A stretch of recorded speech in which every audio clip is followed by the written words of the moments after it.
a caracterizarnos a nosotros es el poder de Dios. Eso es lo que debería de movernos a nosotros. Hechos 2:22 dice: escuchad pues, israelitas, lo que voy a decir.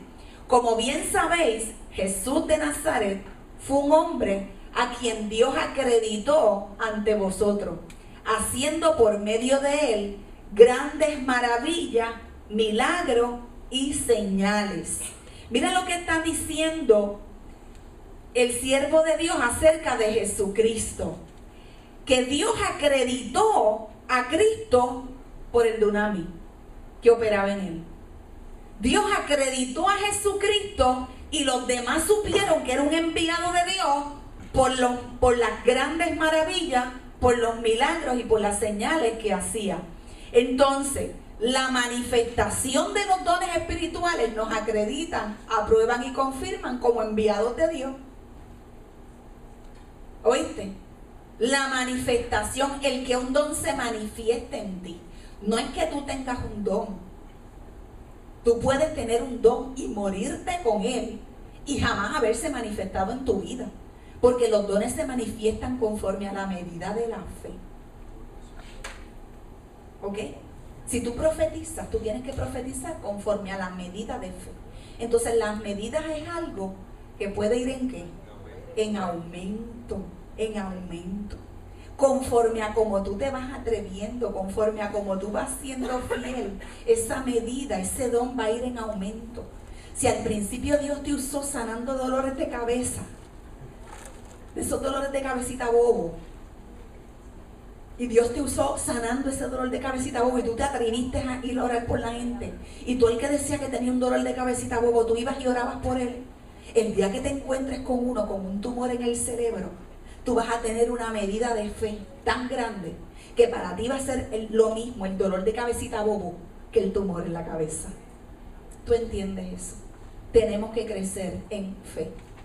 Tenemos que crecer en la fe. Y la asignación que acompaña esta clase es que tú ya se supone que tengas un conocimiento de los dones que tienes. Si no lo tienes, pues podemos hablar para darte el examen más adelante, para hablar un poquito más de eso. Puedes comprar los CDs de las clases que dimos de los dones. Pero es importante que esta semana tú te retes a ti mismo en los dones que tú tienes y que tú los pongas a funcionar. En tu casa, con extraños, en el trabajo, en la universidad. Que tú esta semana estés como un cazador, buscando quien tiene necesidad de tu don, para que lo pongas en funcionamiento. Y tú vas a ver que la semana que viene, el jueves que viene, tú te vas a sentir más fuerte, más seguro en el don que tienes. Hechos 4, 29 al 31 dice: ahora Dios nuestro, mira cómo nos han amenazado. ¿Qué se está quejando? Sí, ¿ante quién? Ante Dios. Ayúdanos a no tener miedo de hablar de ti ante nadie. ¿Estaba asustado el caballero? Sí. ¿Y se lo estaba diciendo a quién? A Dios. ¿Y le estaba diciendo qué? Señor, ayúdame a que yo no tenga miedo.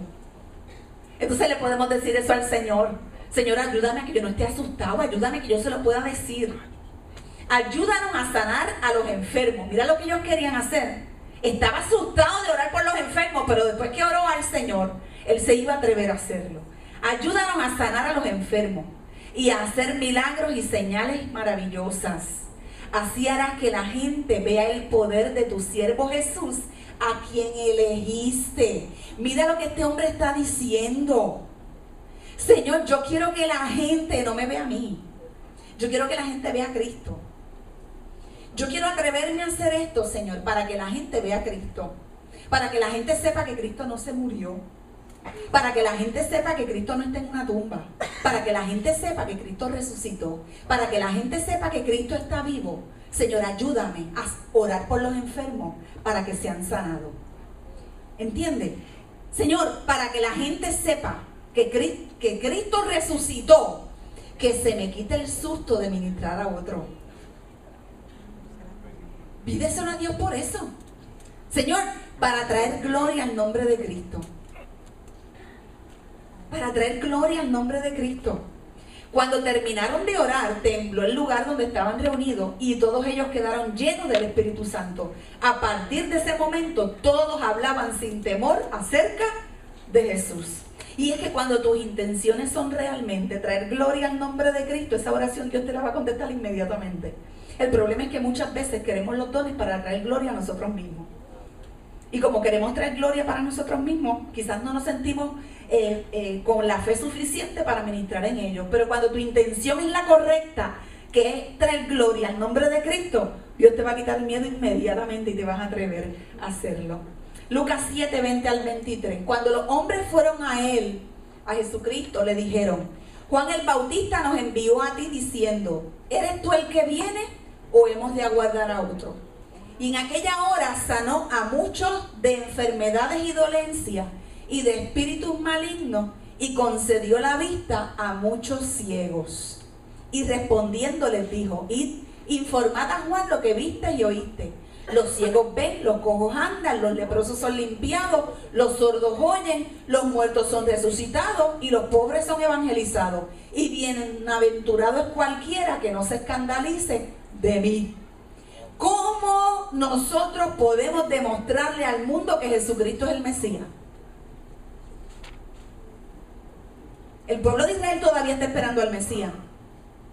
El montón de gente no cree que Jesucristo es el Mesías. ¿Cómo se lo demostramos? ¿Cómo?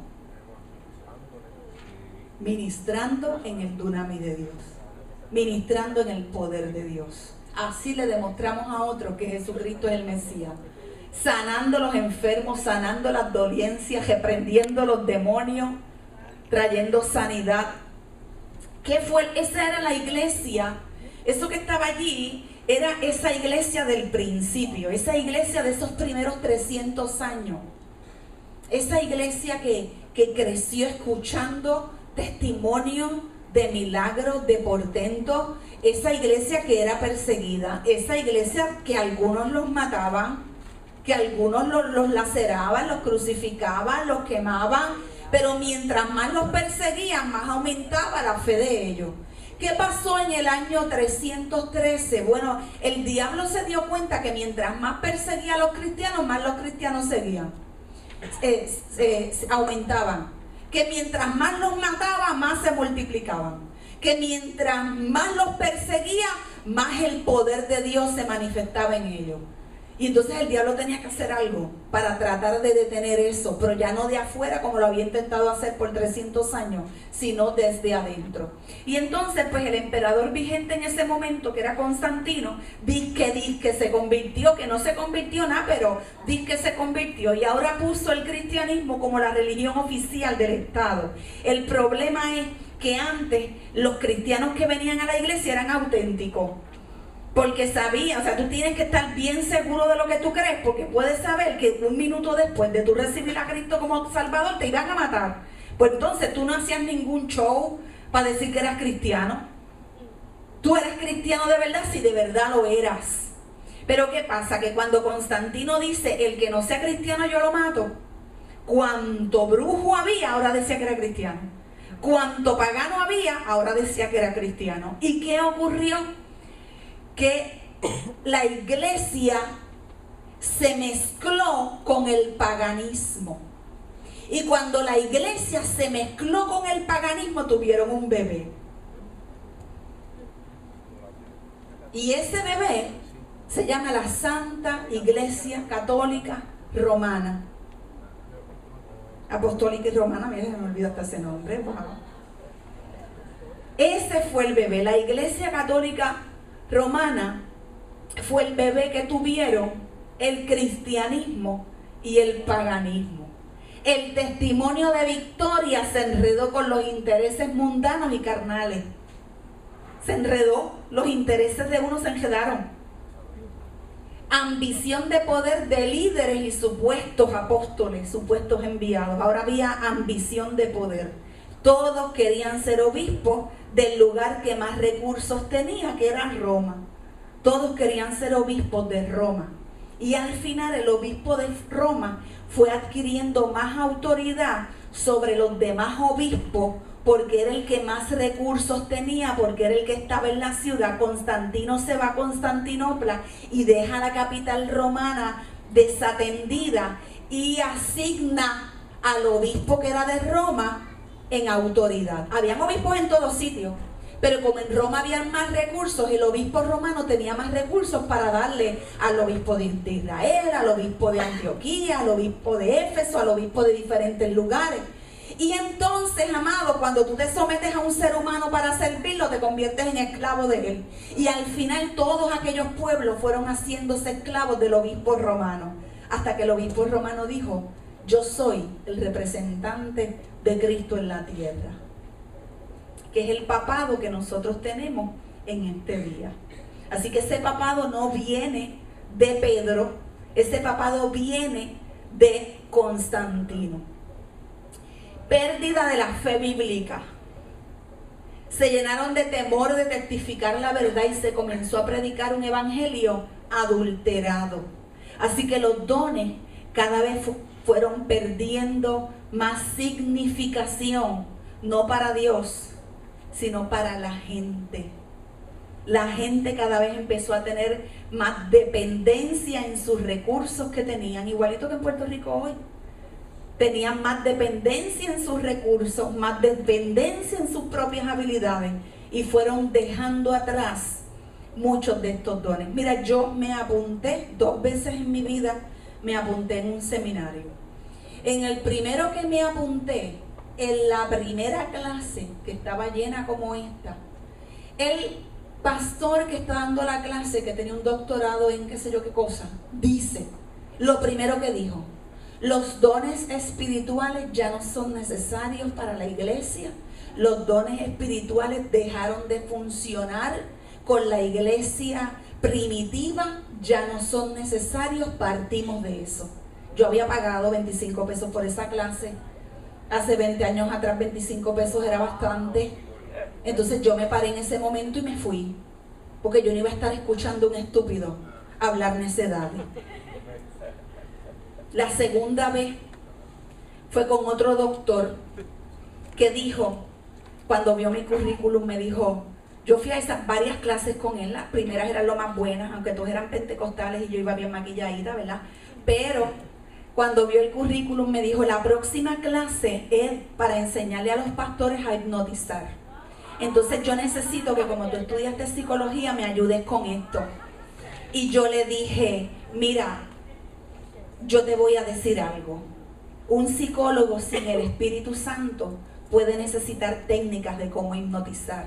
Pero cuando tú tienes el Espíritu Santo de Dios en ti, el Espíritu Santo te va a decir de alguien lo que esa persona necesita saber y lo que está preparada para escuchar. Y si tú no crees en el don de ciencia, yo no vengo más a esta clase.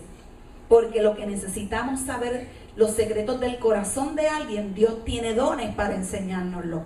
Y no necesitamos violentar la mente de nadie para entender lo que hay dentro de su corazón. Y no fui más. Por eso no estoy graduada de un seminario puertorriqueño. Pablo de Irós, maestro de la palabra, dice: la declinación en las manifestaciones poderosas del Espíritu no fue el resultado de un cambio en la estrategia redentora de Dios, sino la consecuencia de la desobediencia y pérdida de la sujeción al señorío de Cristo por parte de los cristianos.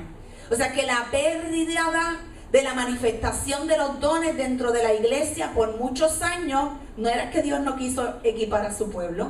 Eso ha estado en el carácter de Dios siempre, equipar a su pueblo para la obra del ministerio. Fueron los hombres los que irresponsablemente decidimos depender de otros recursos y dejar de depender del Espíritu Santo.